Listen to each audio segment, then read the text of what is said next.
Think about everything you learned in school. The quadratic formula, the dates of ancient battles, the parts of a cell. Useful stuff, right? Except for one tiny problem. None of it teaches you how to survive in the real world with real money. Here's a number that should bother you. Only about half of American adults can answer basic financial questions correctly. That means millions of people are walking around making decisions about money without actually understanding how money works. Today we're fixing that. No textbook, no boring lectures, just the real stuff you actually need to know.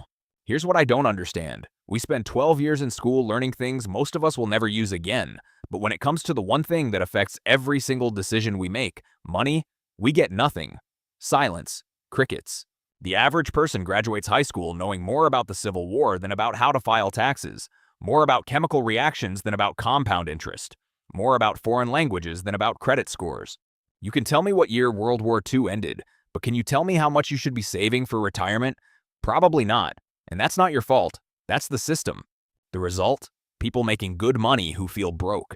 People who are afraid to look at their bank accounts. People who have no idea if they're on track for retirement or if they'll be working until they're 80. The good news? It's never too late to learn. And the basics are actually pretty simple. They just never taught them to you. Let's fix that.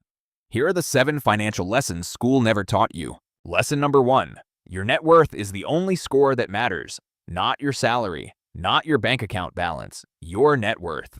Here's what net worth means. It's everything you own minus everything you owe. Your car, your house, your savings, your investments. Subtract your credit card debt, your student loans, your mortgage, your car loan. Whatever is left is your net worth. You could have a great salary and a terrible net worth. You could have a modest income and a growing net worth. The salary is what you earn. The net worth is what you keep. Here's what the real numbers look like. According to federal data, the median net worth for households under 35 is about $39,000. For ages 35 to 44, it's about $130,000. For ages 45 to 54, it's about $240,000.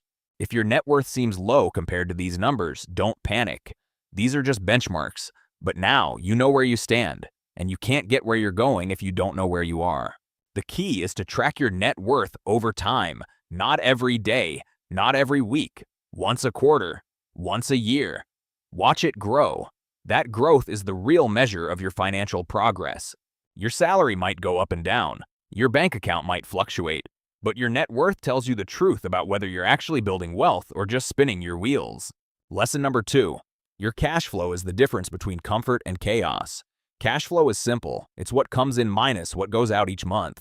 If your income is $4,000 and your expenses are $3,500, you have positive cash flow of $500. That's good. That's money you can save, invest, or use to pay down debt. If your income is $4,000 and your expenses are $4,500, you have negative cash flow. You're bleeding money every month. Your debt is growing. Your stress is growing. Most people have no idea what their cash flow actually is.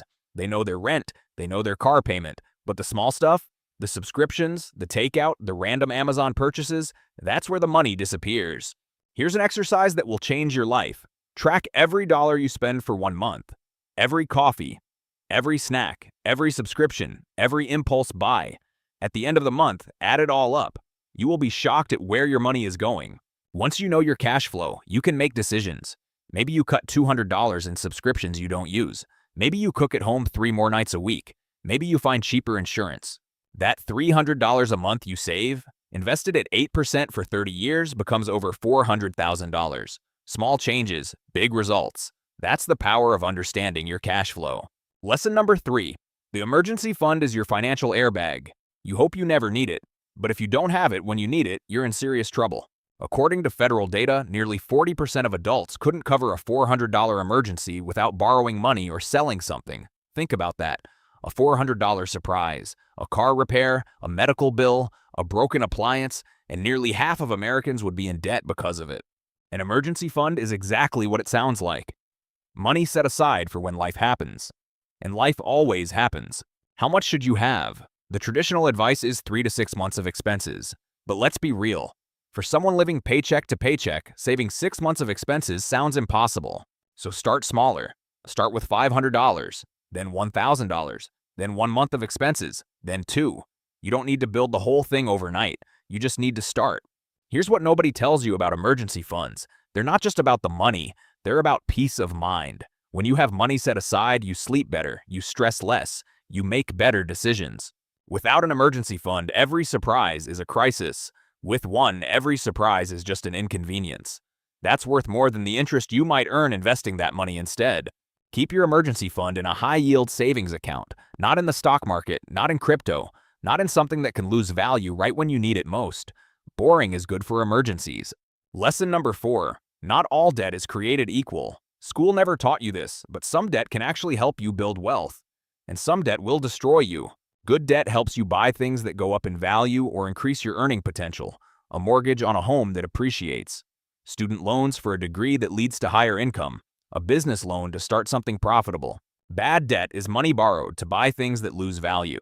Credit card debt for clothes, restaurants, vacations. Car loans for vehicles that depreciate the moment you drive them. Payday loans with interest rates that should be illegal. Here's the difference. Good debt has a low interest rate and helps you build something. Bad debt has a high interest rate and helps you buy things you'll forget about in 6 months. If you have credit card debt at 22% interest, that debt is growing faster than almost any investment you could make. Paying it off is the best investment you'll ever get. Guaranteed 22% return. No stock can promise you that. The strategy is simple. List all your debts with their interest rates. Pay the minimum on everything. Then throw every extra dollar at the debt with the highest interest rate. This is called the avalanche method. It saves you the most money. Some people prefer the snowball method, paying off the smallest debts first for psychological wins. That's fine too. The best strategy is the one you'll actually stick with. But here's the bottom line. If you have high interest debt, that's your priority. Not investing, not saving for a house, not buying nice things. Getting out of that debt is how you stop the bleeding. Lesson number 5. Investing is not gambling. School never taught you this, so most people think putting money in the stock market is like buying a lottery ticket. It's not. Not even close. Gambling is putting money at risk with negative expected returns. The house always wins. Over time, you will lose money. That's how casinos stay in business. Investing is putting money to work with positive expected returns. Over time, the stock market has gone up. Not every year, but over decades, consistently. The S&P 500, the 500 largest companies in America, has averaged about 10% annual returns over the past century. That includes the Great Depression, World War II, the dot-com crash, the 2008 financial crisis, and the 2020 pandemic. Here's the simple truth. If you had invested $100 a month in an S&P 500 index fund starting at age 25, by age 65 you'd have over $500,000. That's not gambling. That's math. The problem is that most people don't start. They're scared. They don't understand it. They think they need to pick the right stocks or time the market. You don't. An index fund is a basket that holds hundreds of companies. When you buy one share of an S&P 500 index fund, you own a tiny piece of Apple, Microsoft, Amazon, Google, and 496 other companies, all at once. You don't need to pick winners. You just need to own everything and wait. The market will go down. Sometimes it will go down a lot. In 2008, it dropped over 50%. In 2020, it dropped 34% in 5 weeks. That's scary. But if you sold, you locked in your losses. If you held on, you recovered. And then some. Time in the market beats timing the market. Every time. Lesson number 6. Time is your greatest asset. School never taught you about compound interest, but it's the most powerful force in personal finance. Compound interest means you earn returns on your returns. Your money makes money. Then that money makes money. Then that money makes money. It snowballs. Let me show you why starting early matters more than you think. Person A starts investing $200 a month at age 25. Person B starts investing $200 a month at age 35. Same amount, same return, same everything, just 10 years apart. At age 65, Person A has about $700,000. Person B has about $300,000. That 10-year delay cost Person B $400,000. $400,000 for waiting 10 years. That's not a small difference. That's the difference between a comfortable retirement and a stressful one. Here's the thing that should scare you. Every year you wait to start investing costs you more than the year before. The cost of waiting compounds just like your money does, but in reverse.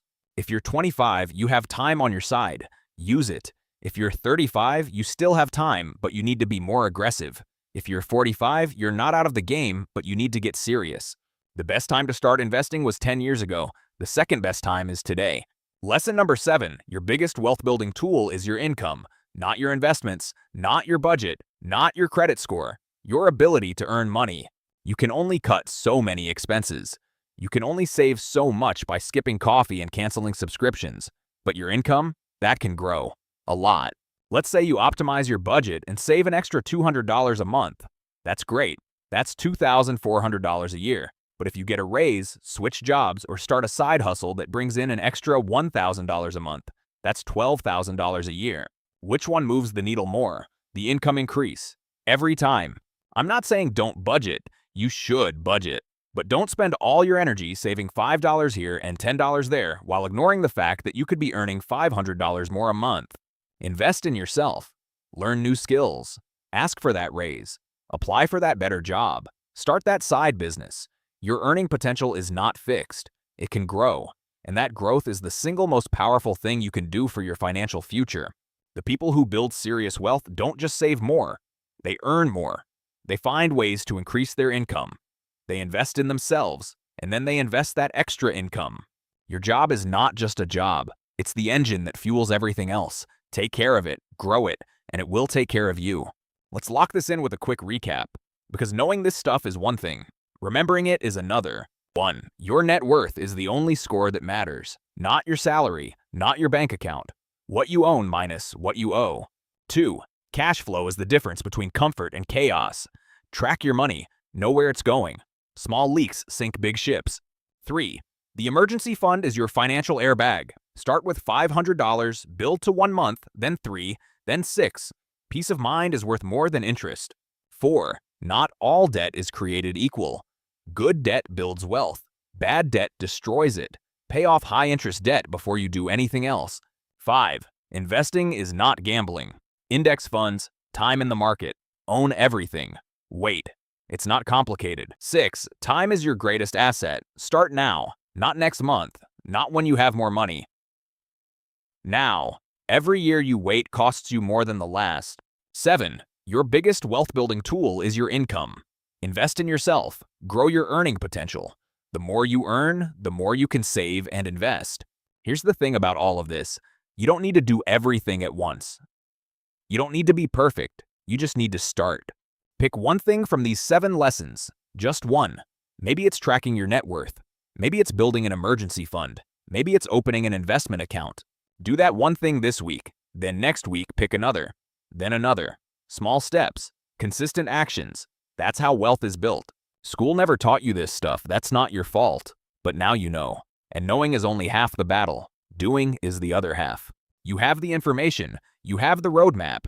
The only thing standing between you and financial freedom is action. Not perfection. Not a 6-figure salary. Not luck. Action. So here's what I want you to do. This week, take one action. Just one. Check your net worth. Track your spending for a day. Open a high-yield savings account. Set up a $50 automatic transfer to an investment account. One action. That's it. Then next week, take another. If this video helped you understand money for the first time, hit that like button. It helps more people find it. And subscribe if you want more videos about the real stuff they never taught you in school. No fluff, no complicated jargon, just what you actually need to know. Now I want to hear from you. Drop a comment and tell me, which of these 7 lessons hit home the hardest? Is it the net worth, the emergency fund, the investing, the time value of money, or something else? Be honest. Be specific. Let's fill the comments with real talk. Maybe your comment will help someone else realize they're not alone. I read them. I'll be in there. Let's figure this out together. Thanks for watching. Start where you are. Build from there. See you in the next one.